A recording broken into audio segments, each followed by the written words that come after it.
사랑의 하나님, 우리 아버지, 오늘 우리는 부활 챕터를 살펴보겠습니다.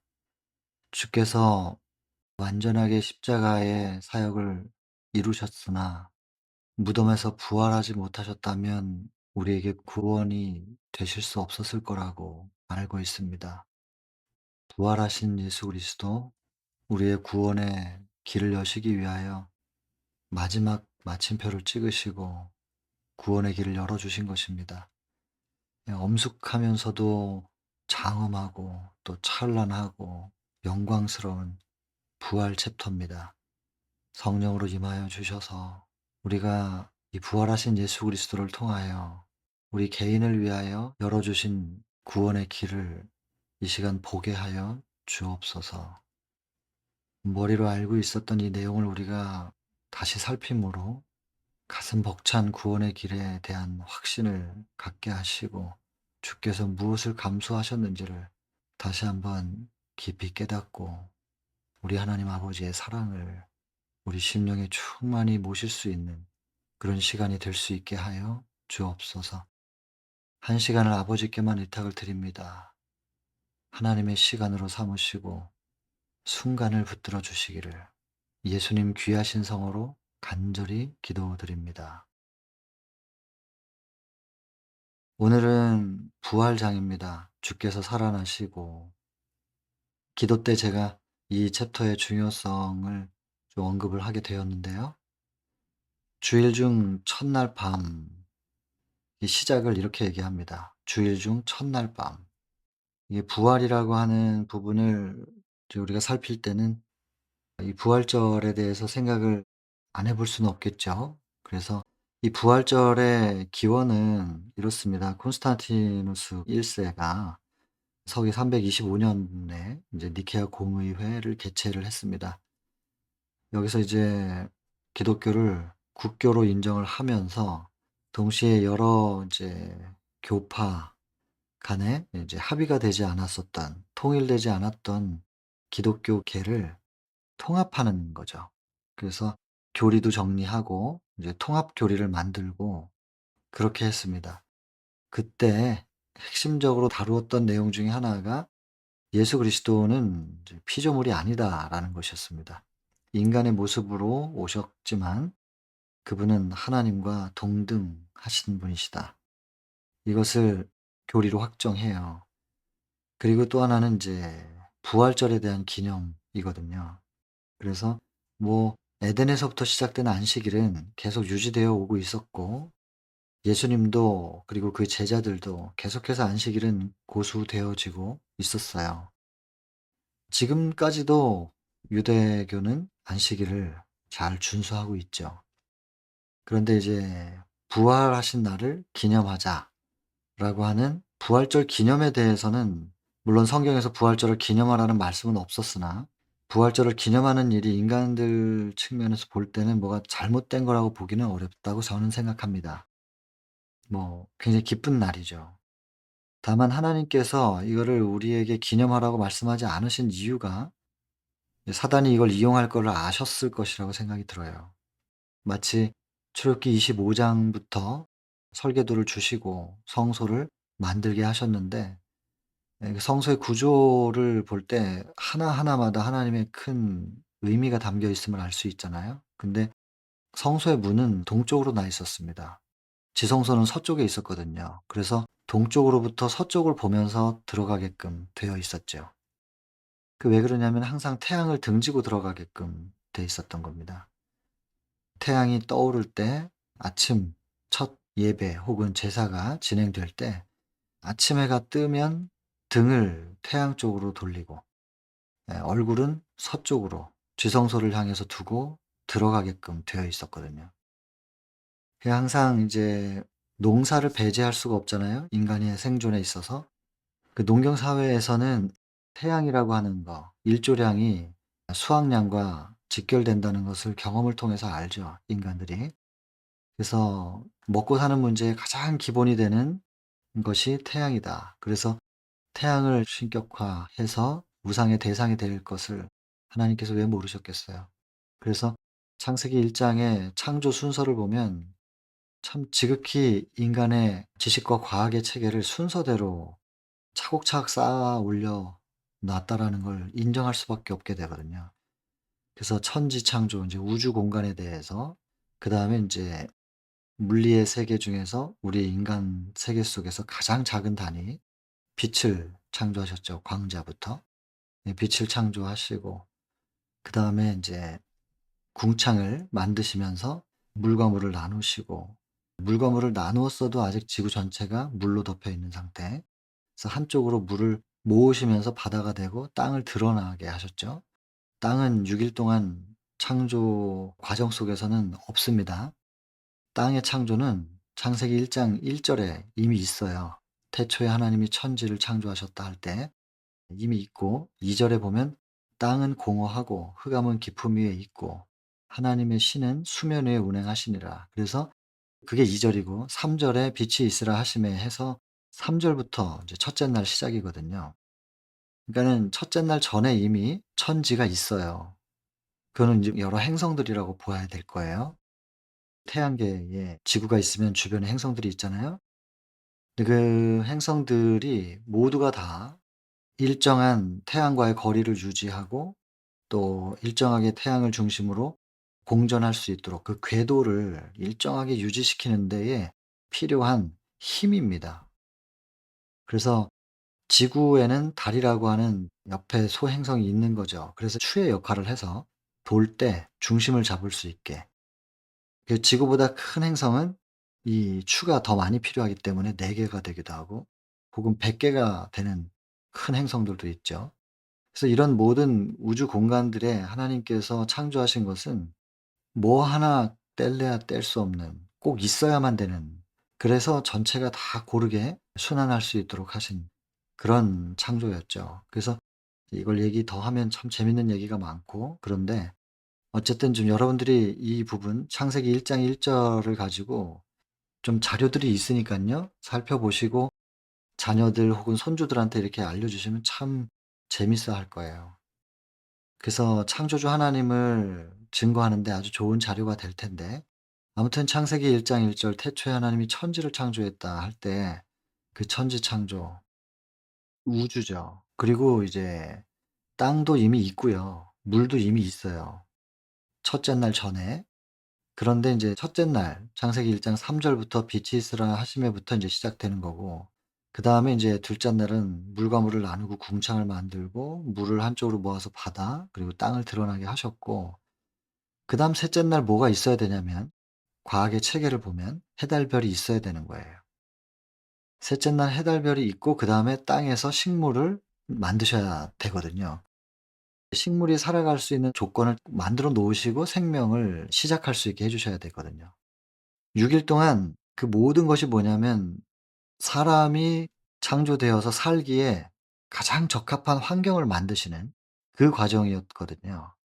똑같은 원리로 식물이 생명을 유지할 수 있는 가장 좋은 환경을 만들어 놓고 그다음에 인제 식물을 창조하셔야 되는데, 식물이 먼저 있어요. 그다음에 해달별을 만드신단 말이에요.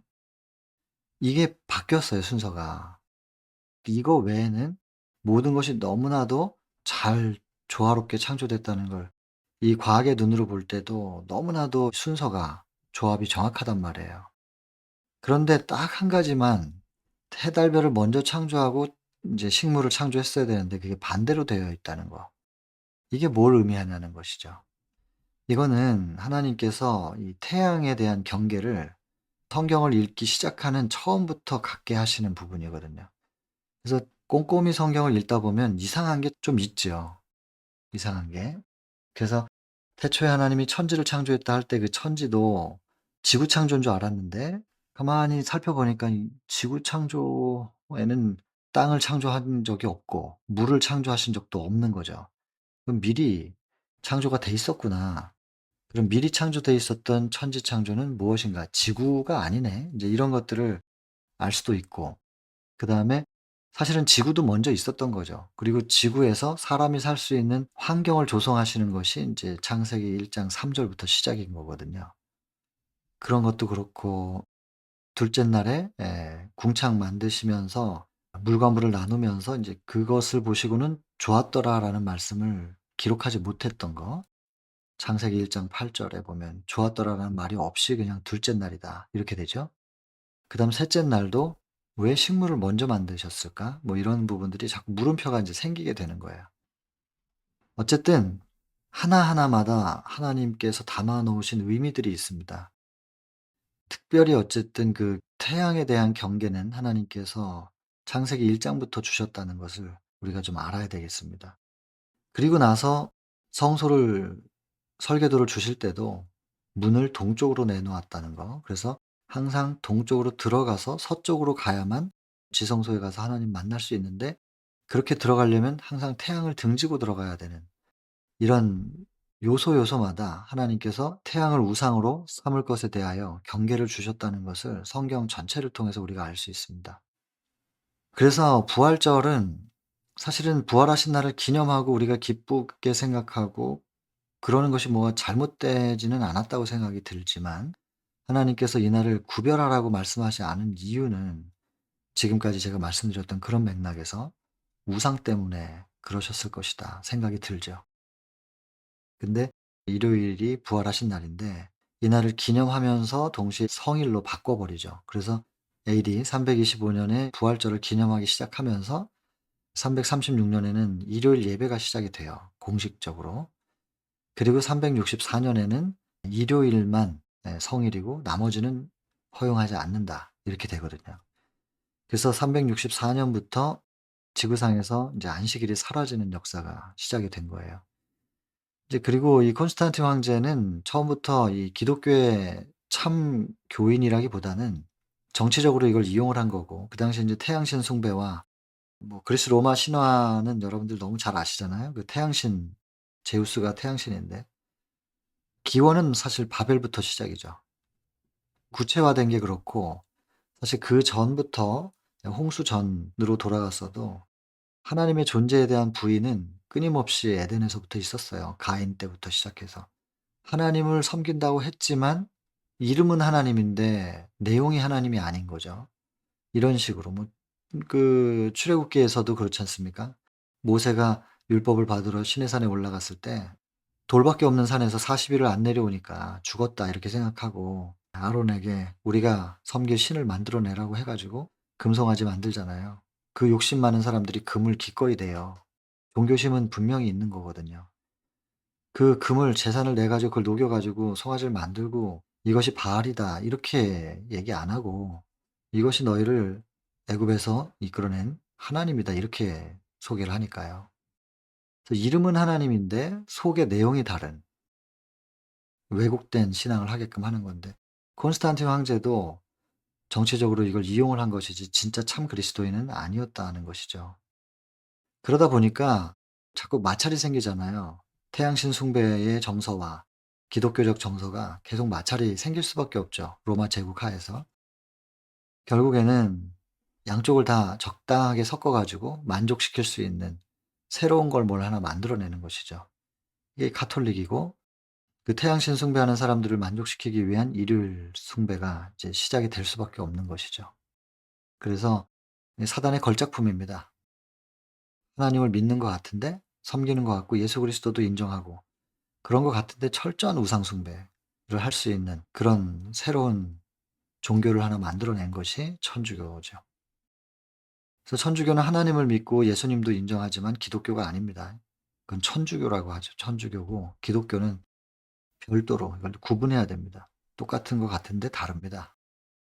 자, 그때 이후로 일요일을 섬기는 사람들이 주류가 되고 안식일은 사라졌다가 이 안식일이 언제 부활합니까? 뭐 음성적으로 안식일을 고수하는 사람들이 있었으나, 유대교 말고 기독교 안에서도 있었으나 조직적으로 안식일을 구별하고 교리화시킨 그 교파가 인제 만들어지게 된 게 1844년 이후 대실망 이후에 남은 사람들이 성경을 연구하다가 다니엘서 8장 14 절에 "성소가 정결함을 입는다. 2300 주야가 지나면." 그 부분에 있어서 그 성소를 지구가 아니었구나. 지구라고 생각할 수 있는 근거가 없구나. 십자가 이후로는 지상에서는 이제 성소 제도도 다 폐지됐고 하늘로 다 옮겨졌기 때문에 지구를 성소라고 생각할 근거가 없다는 걸 알게 되고, 이것도 제 얘기가 아니고 각시대 대쟁투 23 장에 보면 나오는 얘기입니다. 하나님의 성소라는 챕터예요. 그래서 '그것은 지구가 아니었구나.' 하면서 하늘 성소를 보게 돼요. 그리고 성소에 대한 연구가 시작이 되고, 이 1844년 이후는 지성소 사역의 시작이구나. 그리고는 지성소를 연구하다 보니까 하나님의 보좌의 가장 기초가 율법, 그 위에 법궤 안에 율법이 있고, 두 돌비죠. 그 위에 시은, 이제 속죄소, 시은자인데 거기에 하나님이 딱 앉으시는구나. 그래서 하나님의 보좌의 기초는 율법인데, 그 율법 중에서도 율법에 대한 연구가 당연히 있을 수밖에 없었겠죠. 근데 네 번째 계명에서 빛이 나죠. 뭐 다른 10 계명은 다 그래도 기독교계에서 유지가 되고 있었는데, 넷째 계명, 출애굽기 20장 8 절부터 있는 "안식일을 기억하여 거룩히 지키라."라고 하는 그 계명이 왜곡됐다는 걸 그때 알게 돼요. 그래서 안식일 회복을 하면서 인제 하나의 교파가 조직이 된 거죠. 그게 제7 안식일 예수 재림교회입니다. 그래서 교회 이름 안에 안식일이 들어가 있는 거죠. 그래서 여러분, 이 안식일을 섬기는 사람들을 이단이라고 부르는 것은, 마치 율법 자체이신 분이 이 땅에 오셨는데 당시에 이스라엘이 예수님을 보고 "율법을 회파하는 자다. 율법을 파괴하는 자다." 이렇게 지탄을 했단 말이에요. 참 어이없는 일인데, 참 율법 자체이신 분이 오셨는데 율법을 손상을 입힌다고 하면서 지탄을 하니, 지금도 이 안식일을 고수하는 것을 이단이라고 한다. 하여튼 이것도 어이없는 일이긴 합니다. 그래서 교파를 초월해서 기독교라면 성경대로 하는 것이 성경을 존중하는 사람이라는 것이 되는 거죠. 근데 인제 일요일을 섬기는 이유에 대해서도 뭐 말은 많이 있습니다. 그래서 일반 개신교회 일요일을 성일로 구별하는 분들 가운데 일곱째 날, 안식일은 토요일, 이것이 맞다라고 인정하는 분들이 요즘에는 있어요. 예전에는 아예 그것 자체를 부인했었는데, 사람들이 이제는 공부도 나름대로 좀 많이 하는 시대잖아요. 예전에는 교육을 많이 받을 수가 없었던 시대가 있었고, 근데 이제는 교육을 어느 정도 받았고 역사도 알고, 또 자료들이 예전같이 이렇게 특별한 사람들만 볼 수 있는 게 아니라 모든 사람들에게 공유가 되고 있는 시대에, 뭐 하다못해 인공지능에만 검색을 해도 성경에서 10 계명의 네 번째 계명에 있는 안식일이 "무슨 날이야?" 이렇게 한번 질문들 한번 해 보세요. 뭐라고 나오나. 정확하게 일곱째 날 토요일이라고 기록을 하거든요.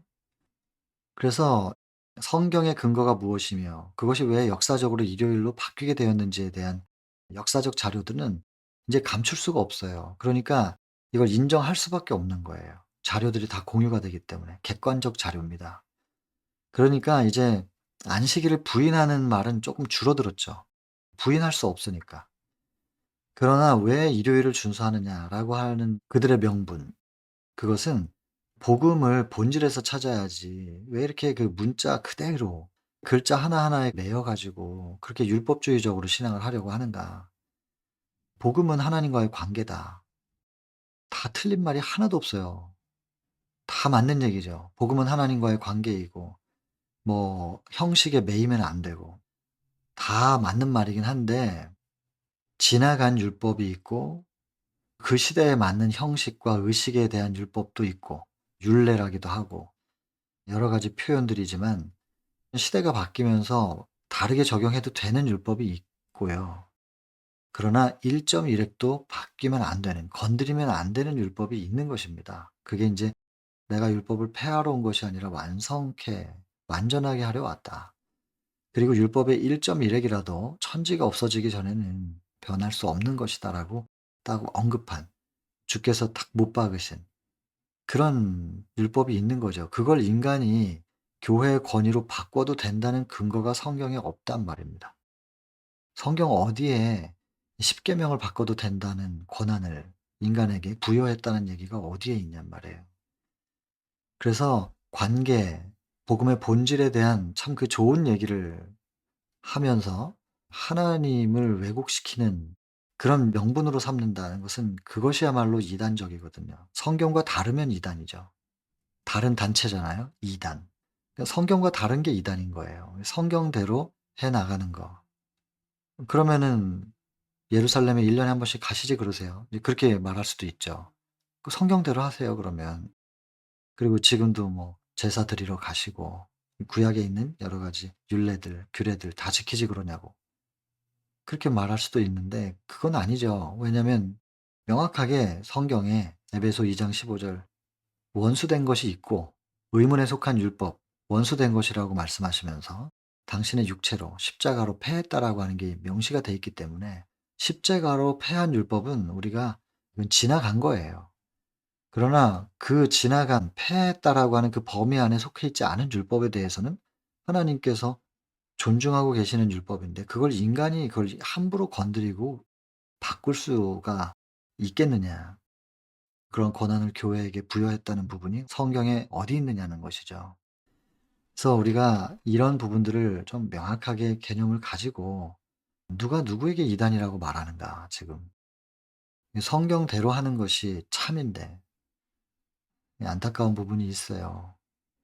그러나 우리가 이걸 논쟁할 일이 아니고 성경대로 우리가 살아가는 삶을 통하여 감동을 줘야 되겠죠.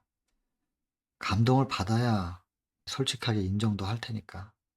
그래서 우리는 이걸 많이 주장해 왔지만 주장하는 것으로 될 것이 아니라 "너희가 서로 사랑하라." 이것이 내가 너에게 주는 새로운 계명인데 "내가 너희를 사랑한 그 사랑으로 너희는 서로 사랑을 해라." 너희가 먼저 서로 사랑하면 모든 사람들이 너희가 그리스도의 제자인 줄 알리라. 저 사람들이 진짜구나. 그냥 주변 사람들이 보고 인정해야 되는 겁니다. 우리가 주장해서 인정받는 게 아니고 그들이 기꺼이 스스로 인정할 때 우리가 인정을 받게 되는 것이죠. 예수님도 그러셨으니까. 로마서 3장 4 절에 의롭다 하심을 얻으시고 판단받으실 때 이기시려 합니다. 예수님도 판단을 받으시고 인정을 받아야만 되는 것처럼 우리도. 그럼 우리는 무엇으로 인정받는가? 서로 사랑함으로. 결국엔 품성이거든요. 토요일이냐 일요일이냐 이거를 공식적으로 탁 이제 공식화해 가지고 증명한다 그러면 뭐 5 분이면 끝날 일이죠. 그냥 이거 안식 후 첫날 그랬으니까. 첫날이 부활하신 날이고 그럼 안식일은 부활하신 날과 같은 날일 수가 없는 거니까. 부활하신 날의 전날이 안식일이고. 이거 어떻게 뭐 부인하겠어요. 간단한 거지. 그러나 우리 재림교인들에게 저는 다시 한번 이 부분을 생각해 보자고 말하고 싶은 게 뭐냐면 안식일이 토요일이긴 한데 일곱째 날 토요일이긴 한데 안식일의 의미는 무엇이냐 이겁니다. 안식일이 의미하는 게 무엇이냐. 토요일 날 교회 간다고 안식일 교인인가? 절대로 아니라고 저는 생각합니다. 토요일 날 교회 간다고 안식일 교인인가? 안식일의 의미가 뭔지를 알고 창조주 하나님과의 만남을 통하여 참된 마음의 안식, 평안, 세상이 줄 수도 없고 알 수도 없는 그 평안, 절대 자유, 절대 평안, 마음의 천국. 이것을 이해하지 못한다면 창조주 경배를 통하여 우리 속에서 무엇이 이루어질 수 있는지 모든 것이 이기심 때문에 발생하는 아픔들이고 고민들인데 내 자아라고 하는 마지막 바벨론, 우상 그것으로부터 우리가 자유를 얻는 그거는 창조주와의 만남을 통하여 재창조받지 못하면 우리가 경험할 수 없는 영역이거든요. 그래서 창조주 경배가 회복됨으로 마지막 바벨론인 자아로부터 벗어나는 경험. 그러면 자유와 평안이에요. 그때서야 진짜 안식을 경험하죠. 평안하다. 세상이 모르는 평안. 안식이에요. 참된 안식. 그 마음의 천국이 이루어진 상태. 하나님이 계신 곳이 천국이니까 우리 마음속에 하나님과 하나됨이 이루어진 상태. 그런 사람들은 하나님의 빛으로 둘러싸여 가지고 어둠의 빛이 안 나가요. 사단의 빛이. 하나님의 임재의 빛이 나가지. 그게 인제 품성이고 하나님의 영광의 빛은 다 품성이니까 사랑이고. 그러면 하나님께서 나를 닮은 이들에게는 "너는 내 자식이다." 하면서 도장을 찍어 주는 게 하나님의 인이니까요. 이 세 천사의 기별이 우리 안에서 이루어지게 하는 것이 안식일. 이 시작점이 안식일이에요. 안식일 날 안식일 교인들이 교회 가서 안식일 예배를 드리면서 전혀 안식을 못 하는 거죠. 마음속에 안식이 없어요. 교회 가서 괜히 스트레스 받고 싸우고 서로 미워하고 험담하고 그러니까 이사야 58 장에 메시지가 있는 거죠. 우리가 금식하며 기도하는데 여호와께서 듣지 아니하시면 어찌미뇨. 야곱 집에 가서 외쳐라. 그런 금식은 내가 기쁘게 받을 수가 없는 금식이라고. 이 이사야 58 장이잖아요. 그 금식 얘기 쭉 하고 참된 금식이 뭐며 하나님께서 기뻐 받으실 수 없는 금식이 뭔지 얘기 쭉 하다가 13 절에 안식일에 내 발을 금하여 안식일 얘기로 마친단 말이에요. 그리고 59장 딱 넘어가면 여호와의 손이 짧아서 구원치 못하시냐? 여호와의 귀가 둔하여 듣지 못하시냐? 창조주가 뭐든지 할 수 있다. 너희의 기도를 듣고 해줄 수 있는데 너희의 죄악이 너희와 하나님 사이를 갈라놓은 것이 아니냐? 이렇게 연결하잖아요. 쭉 이렇게 연결되는 걸 보면 성경이 얘기하는 안식일이 무엇인가 간단하게 증명할 수 있고, 그래서 그 안식일을 지킨다고 하는 사람들은 '이만하면 됐지.'라고 생각하면서 하나님께서 기쁘시게 받으실 수 없는 금식, 그 하나님께서 기쁘시게 받으실 수 없는 경배를 드리고 있는 그 상태를 깨달아야 되는데, 안식일 교인들은 안식일이 성경적 진리라고 하는 걸 안다는 것만으로 안주해 있는 듯한, 참된 안식 속에 들어가지 못하면서 우리 이런 부분들을 이 첫 시작부터 주일 중 첫날 밤 예수께서 부활하셨다. 아까 기도 때도 말씀드렸지만 십자가에서 모든 것을 완성시키시긴 하셨으나 그분이 부활하지 못했으면 우리에게 구원이 되실 수가 없습니다. 인류의 구원을 위하여 계획된 공생애가 다 지나가고 십자가까지 마치고 다 이루었다. 예수님께서 하실 건 다 이루신 거죠.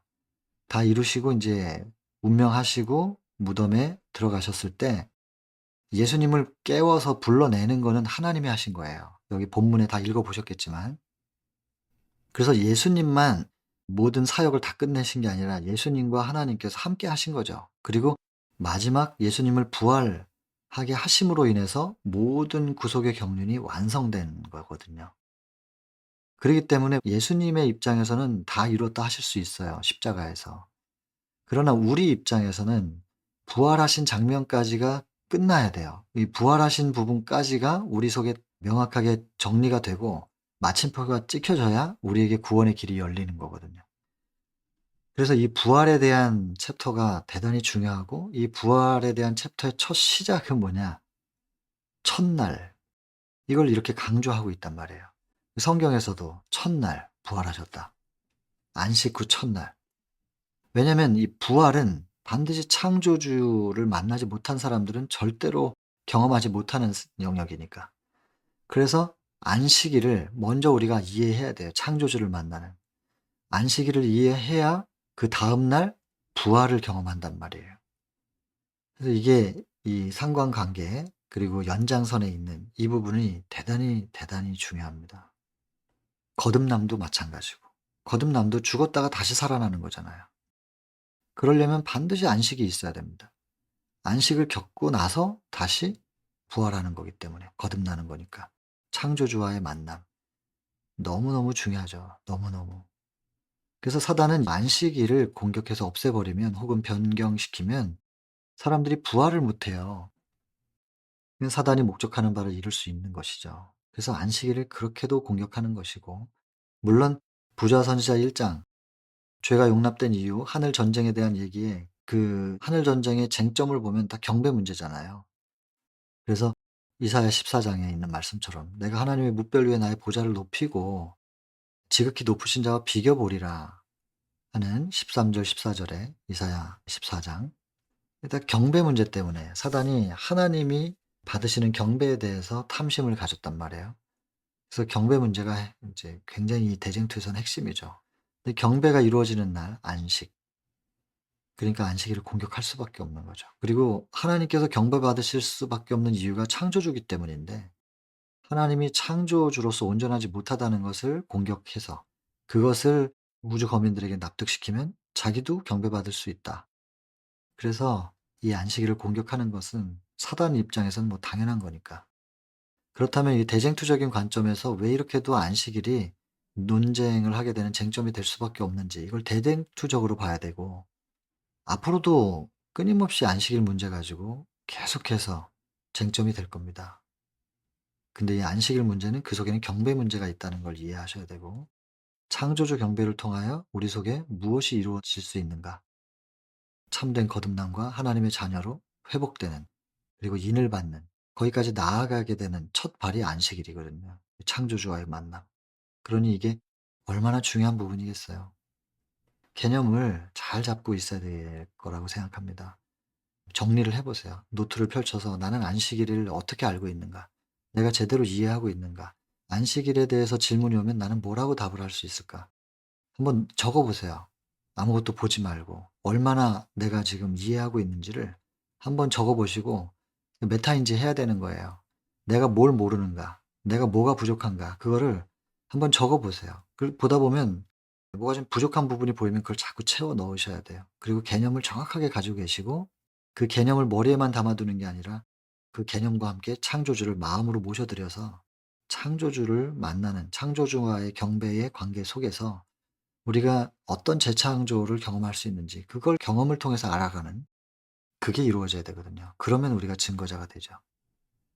무덤 주변에 있었던 존재들 이렇게 있습니다. 사단 편에서도 지키고 있고 하나님 편에서도 지키고 있습니다. 이제 팽팽하게. 그런데 이제 명령을 받은 천사가 내려와서 그 엄청난 하나님께로부터 부여받은 권한으로 내려와서 딱 서자, 사단이 세워 놓은 그 악한 천사들이라든지 로마의 군사들 순식간에 사라집니다. 도망가고 엉망진창이 돼 버려요. 그래 여기 화이프인은 이렇게 영감으로 이렇게 질문하잖아요. 제사장들과 관원들이여, 그대들의 파수병의 힘이 어디 있는가? 하나님의 권위 앞에 인간 아니라 심지어 사단이라 할지라도 무슨 능력으로 하나님을 막을 수 있겠느냐 이 말입니다. 도대체 뭐가 하나님의 길을 막을 수가 있겠는가? 우린 이걸 믿어야 되죠. 근데 왜 이 세상에서 하나님의 힘이 자꾸 약하게 느껴지는가? 이 건강 원리하고 똑같아요. 실험실에서 암세포하고 정상세포하고 딱 둘이 놔두면은 100번 하면 100번 다 암세포가 져요. 정상세포가 이겨요. 근데 이게 우리 몸 안에만 탁 들어오면 암세포가 아주 강해지고 정상세포가 힘을 못 써. 이 백혈구들이 힘을 못 쓴단 말이에요. 그 왜 그럴까요? 이 몸의 주인인 인간이 암세포를 응원하기 때문에 그래요. 어떤 힘도 하나님의 길을 막을 수 없을 거예요. 근데 우리가 사는 일상에서는 자꾸 하나님의 힘이 약해 보이는 이유가 무엇이냐? 내가 하나님께서 그 능력으로 역사하실 수 있는 길을 자꾸 막으니까 그러는 거예요. 내가 뭘로 막냐? 그분의 길을 열어드리는 게 믿음인데 안 믿어드리니까. 믿어드리지 않으면 개입을 못 하세요.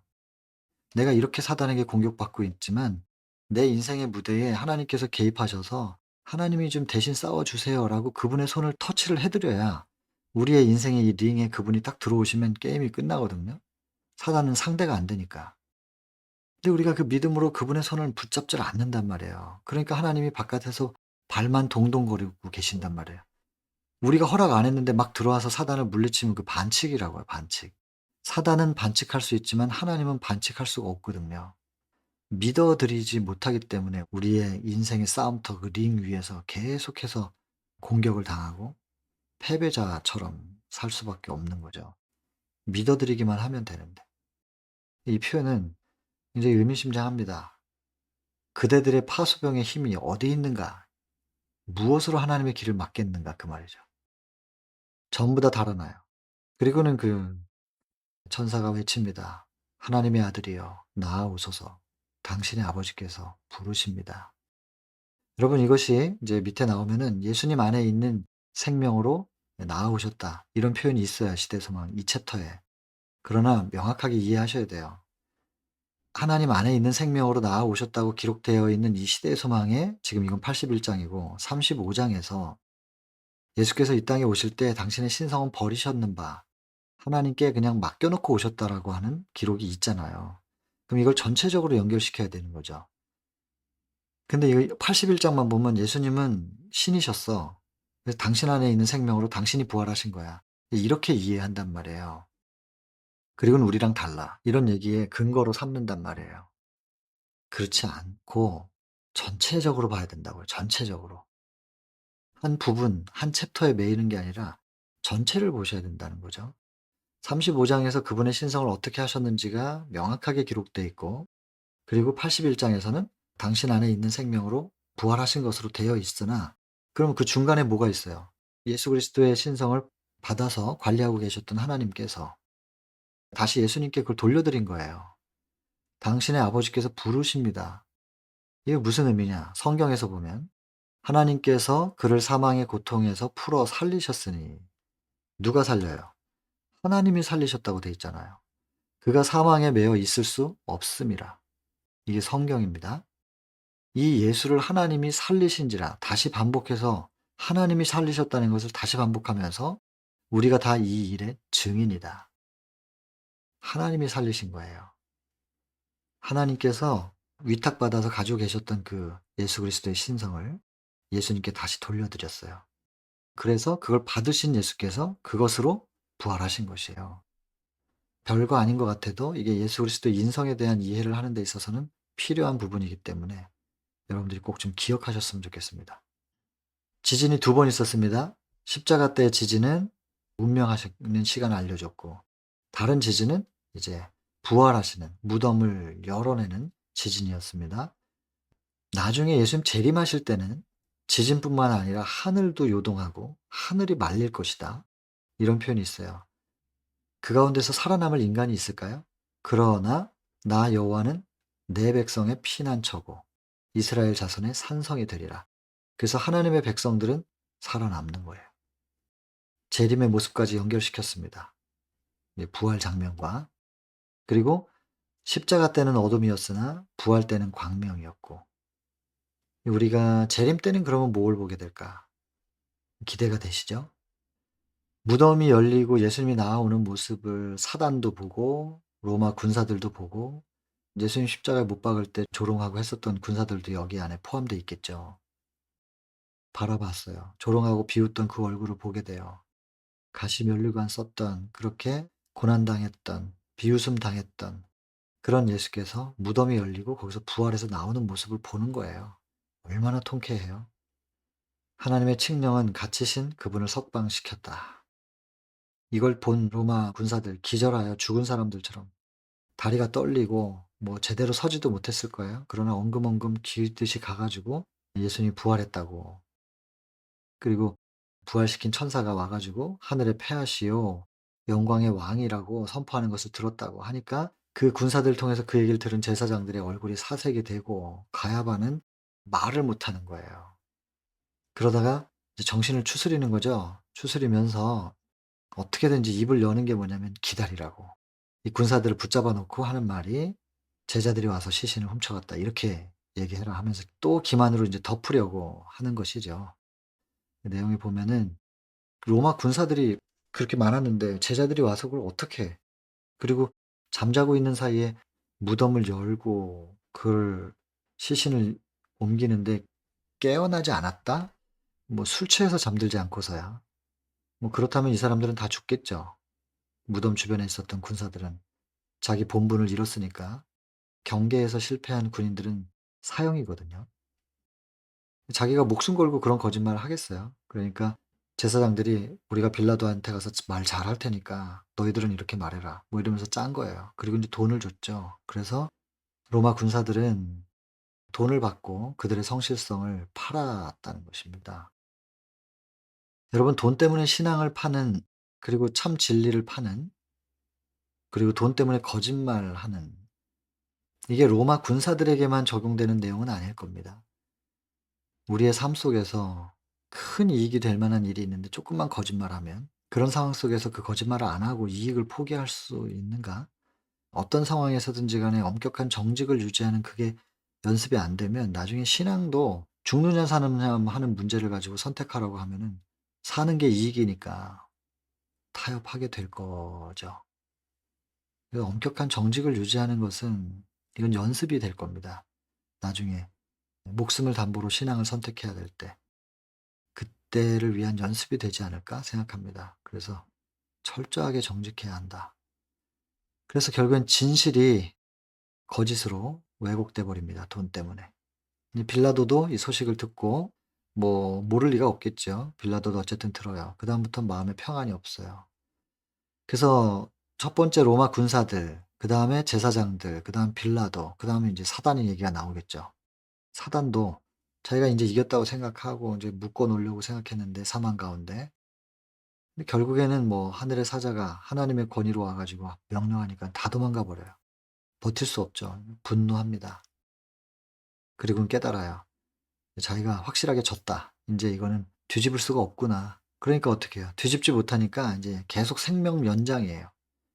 어떻게든 인지를 붙잡고 연장시키고 있는 거거든요. 지금 온 우주 앞에 사단은 인질극하고 있는 것입니다. 사단의 인질이 되지 않으면 참 좋겠는데 많은 사람들이 인질이 되어 있는 상태. 인제 제사장들을 두려워합니다. 그런데 기만으로 덮으려고 어떻게 해 보지만은 안 돼요. 왜냐면 예수님이 부활하실 때 같이 부활한 특별 부활한 사람들이 있거든요. 이 사람들이 다 예수님과 과거에 이제 동역했었던 하나님의 동역자들이었는데 이들이 부활해 가지고 일반 사람들을 만나 가지고 선포하는 거예요.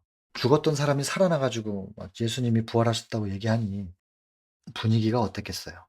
이건 뭐 나사로가 부활한 거하고 똑같은 거죠. 다만 나사로는 부활했지만 다시 죽었거든요. 근데 이 사람들은 예수님의 부활과 함께 부활해서 영생의 부활로 부활했기 때문에 그리고 끝내 나중에 승천했잖아요, 예수님과 함께.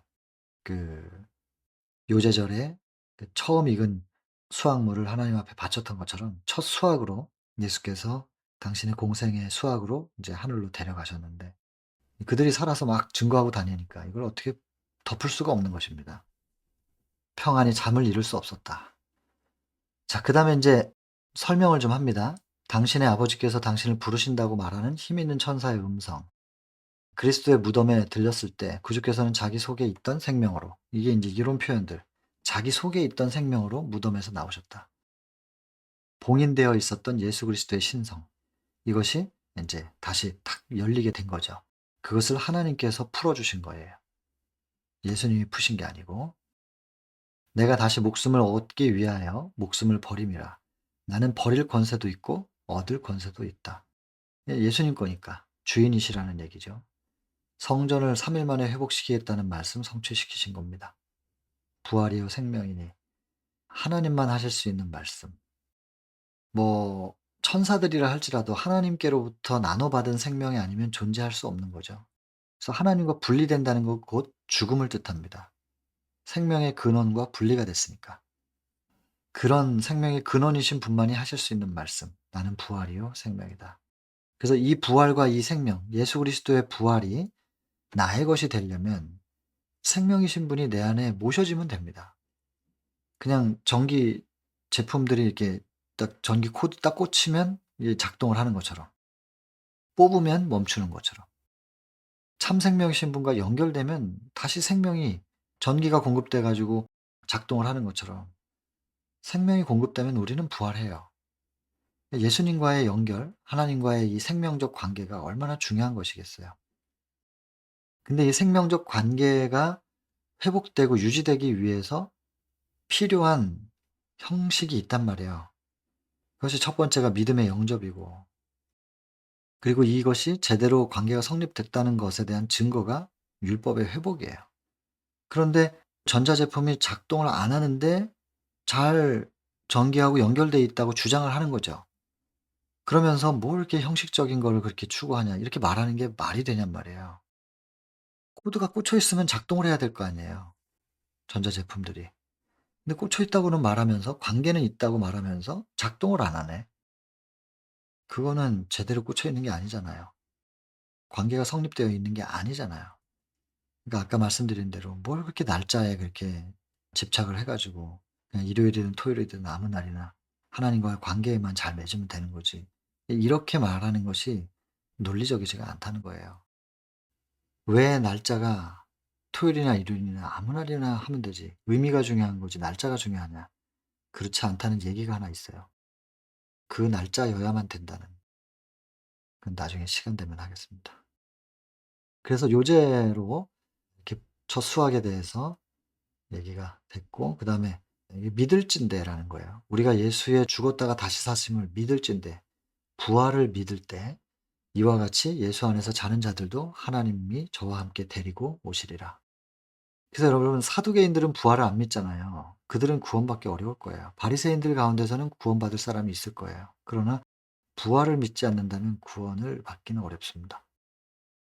오늘날 우리도 예수 그리스도의 부활, 그리고 우리도 예수님처럼 부활할 수 있다. 이걸 믿어야 되는 거죠. 그런데 사람이 죽자마자 영혼과 육신이 분리가 돼 가지고 하늘에 가기도 하고 지옥에 가기도 한다. 그럼 부활은 언제 해요? 죽자마자 영혼이 분리되면 부활하는 게 아니잖아요, 그거는. 그냥 영혼이 분리되는 것이지. 그렇게 해 가지고 하늘도 가고 지옥도 가는 거예요. 그럼 이미 어딘가에 가 있는데 왜 다시 부활을 해야 되냔 말이에요. 이게 부활을 안 믿는 거예요, 그거는. 안 믿으면 구원받기가 어려워요. 그러니까 이거를 잘못 배워 가지고 그냥 '하나님이 이런 분인가 봐.' 하면서 하나님 앞에 성심으로 섬긴 사람들은, 심지어 부처님이 하나님인 줄 알고 성심으로 섬기면서 그 마음의 양심에 이끄는 대로, 그건 성령의 역사죠. 불교 신자한테도 성령의 역사하는 거예요. 신이라고는 부처님밖에 없는 줄 알고 부처님 섬기면서 마음의 양심대로 선하게 살아간 사람들은 구원을 받을 것이냐? 예. 받아야죠. 하나님은 그런 분이시니까. 그래서 불교 신자든 일반 개신교인들이든 모르고 '이것만이구나.'라고 하면서 그가 배운 신에게 절대성을 부여하고 성심으로 섬긴 사람들은 구원을 받을 겁니다. 그러나 진리를 거부하고 점검도 안 해 보고 기준이 되는 성경으로 점검도 해 보지 않은 상태에서 무조건 교파, 소속감으로 내가 속해 있는 이 조직과 다른 것을 무조건 거부하면서 그렇게 고집스럽게 신앙을 해 가지고는 구원받기는 좀 어렵지 않을까. 근데 그것 때문에 구원을 못 받는다기보다는 하나님과의 참된 관계, 성경이 증거하고 계신 하나님과의 참된 관계가 회복되지 않은 사람들에게서는 품성의 열매가 안 나타날 거예요. 그래서 뭐 자선 단체들도 얼마든지 어려운 사람들은 돕습니다. 그렇게 인제 보여지는 행위 이면에 이기심에서부터 벗어나는 그리스도의 품성의 참된 사랑의 회복이 과연 있을 수 있을까? 창조주와의 바른 관계가 아니면 절대로 그런 품성은 회복될 수가 없는 거니까. 그러면 구원받기가 어렵죠. 그래서 구원의 도를 부지런히 전해야 될 거예요, 우리들은. 그리고 구원의 도를 전하는 건 입으로만은 아니기 때문에 증거가 돼야 되니까 우리가 바르게 이해한다고 하는 이 구원의 도, 우리가 받았다고 하는 이 기별, 이것이 우리의 내면에서 먼저 경험돼야 되겠죠. 그렇지 않고서 뭘 전한다고 해 가지고는 또 증거가 안 될 거예요, 아마. 물론 전하면서 완성은 되지만. 그래서 1 차적으로 어쨌든 말씀으로 거듭남이 먼저 내 내면에, 아무도 모를 수도 있어요. 그러나 나는 알죠. 나의 내면 속에서 거듭남이 지금 이루어지고 있다. 적어도 관계에 대한 거듭남이 이루어졌고, 거듭나고 나면 그게 완성이 아니잖아요. 태어났으면 이제 자라나야죠. 정로회계단에도 7장 거듭남 얘기고 예수 그리스도의 제자로 거듭났어요. 그 증거가 나타나요. 그것이 8 장으로 가면서 그리스도에 이르기까지 자라나거든요. 아이가 태어나면 기쁘지만 1 년, 2년 걷지 못하면 기쁨이 아니거든요. 자라나야 되는 거죠. 그래서 거듭남으로 끝나는 게 아니라 계속 나아가면서 복음을 전하면서 더 성장하고 더 다듬어지는 품성의 모양이 있겠으나 중심의 관점은 가치관의 변환이라든지 이거는 분명히 바뀌는 겁니다. 이 거듭남이죠. 그것을 가지고 전해야 돼요. 그렇지 않으면 나의 관점이나 내 가치관 하나도 변하지 않은 상태에서 입으로는 성경을 전했는데 결정적인 순간엔 자기 거 먼저 챙기면서, 그러면은 전도받은 사람들이 눈살 찌푸려지지 않겠어요? 자, 어쨌든 믿을진데 참된 믿음이 무엇인가라고 하는 부분, 특별히 부활에 대한 믿음을 가져야 될 필요, 특별 부활한 사람들의 증거, 그다음에 뭐 나인성 과부의 아들, 야이로의 딸, 그다음에 나사로 다 부활하였으나 이들은 다시 죽었죠. 그러나 인제 영생의 부활이었다는 거, 그 첫 열매였다는 거, 여기 쭉 여러분들 읽어 보시면 되고, 다시 한번 믿음을 강조합니다. 믿는 자에게 부활과 생명이 되신다. 믿어 드려야 이 거듭남을 우리도 경험한다는 것이죠. 죄로 인해 잃어버린 생명이 우리 구주 안에서 회복된다. 쭉 읽어 보시고, 믿는 자에게는 죽음이 사소한 문제, 또 믿음이 강조됩니다. 죽음이 사소한 문제이다. 잠깐 눈 감았다가 뭐 잠자듯이 다시 눈 뜨면은 아침을 맞는 것처럼 예수님의 재림을 만나게 될 테니까. 그러나 여러분 이런 내용을 이렇게 기록한 화이트 부인도 이거 인생의 후반부에 기록했잖아요, 시대소망. 근데 화이트 부인 젊을 때 그 제임스 화이트 남편을 먼저 잃었잖아요. 자서전에 보면은 남편을 잃었을 때 화이트 부인이 얼마나 슬퍼했는지가 나와요.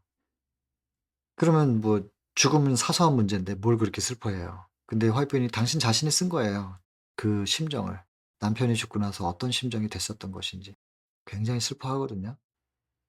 이제 그게 인제 여러 가지 측면으로 볼 수 있을 거예요. 하나는 그때 정말 가난했더라고요, 화이트 부인이. 하나님께서 왜 당신의 종을 그렇게 어려운 삶을 살게 하셨는지 뭐 나중에 이유가 나오긴 하던데 유일한 이생의 의지였던 거죠, 뭐 남편. 근데 그 남편이 죽고 그것이 상당히 인간 화이트 부인에게 충격을 줬고 그리고 그땐 또 어리기도 했었을 것이고. 근데 인제 이런 시대 소망 같은 경우는 인생의 질고를 다 겪고 노년에 호주에 가서 계시를 받잖아요, 이거. 시대 소망. 그래서 '하나님의 종들이라 할지라도 이 기별을 받는 데는 그 그릇이 준비가 좀 돼야 되나 보다.' 그런 생각을 좀 하게 됐었어요. 호주로 간 것도 그 쫓겨간 거잖아요. 대총회가 유배 보낸 거죠. 좀 이렇게 중앙에서 너무 좀 이렇게 "이제는 좀 빠지세요. 연세도 드셨으니까." 이러면서 호주로 보낸 거란 말이에요. 그러니까 얼마나 인간으로서 평생을 또 다 이 교단을 위해서 바쳤는데 '젊은 사람들이 이렇게 나를 대우한다?' 그럴 때 인간적으로 얼마나 마음이 괴로웠을까? 근데 철저하게 그 낮아짐의 이야기, 겸손의 이야기인 십자가 이야기를 인간적으로 그런 경험을 하고 있는 그 상태에서 이 계시가 딱 주어진단 말이에요, 시대 소망이. 뭔가 섭리가 있어요. 하나님께서 당신의 종들을 다루시고 빛을 주시는 것도 순서가 있고 때가 있고 섭리가 있구나. 그런 생각을 하게 됩니다. 아무튼 화이트 부인도 남편을 잃었을 때는 꽤나 괴로워했었습니다. 근데 이 시대의 소망을 기록할 때는 이렇게 표현하네요. 믿는 자들에게는 죽음이 사소한 문제에 불과하다. 저도 죽음을 받고 이 말씀에 전적으로 아멘합니다. 그리고 제 죽음도 이런 관점으로 대하게 되리라고 생각이 됩니다. 장담할 수는 없지만 미래에 있을 일이니까. 잠자는 것이다 죽음은. 한순간 침묵과 어둠에 불과한 것이다. 그러니까 우리가 죽음을 맞닥뜨린다 할지라도 부활의 소망, 믿음으로 부활을 붙잡으라는 얘기입니다. 그리고 초연하게 그리스도인답게 죽음을 받아들여라. 그런 말씀이죠. 다 이루었다라고 하는 말씀, 그리고 예수님을 부활시킨 그 음성이, 무덤을 갈라놓는 그 음성이 들렸을 때 예수님께서 부활하신 것처럼 우리가 이 땅에서 비록 죽는다 할지라도 가족들도 그렇고 죽는 당사자라 할지라도 믿음 안에서 잠들고 믿음 안에서 보내드리자. 잠들게 해드리자. 재림하실 때 우리는 분명히 다시 부활하게 될 것이다. 소망을 가져라. 라고 하면서 이 챕터가 마무리가 되는 거죠. 그리스도를 죽은 자들 가운데서 일으킨 그 동일한 능력이 그분의 교회를 일으키실 것이며 금세뿐 아니라 내세에서도 모든 주권과 모든 권세와 모든 이름 위에 그분과 함께 그 교회를 뛰어나게 하사 영화롭게 하실 것이다. 아멘입니다. 개인기도 하고 마치겠습니다.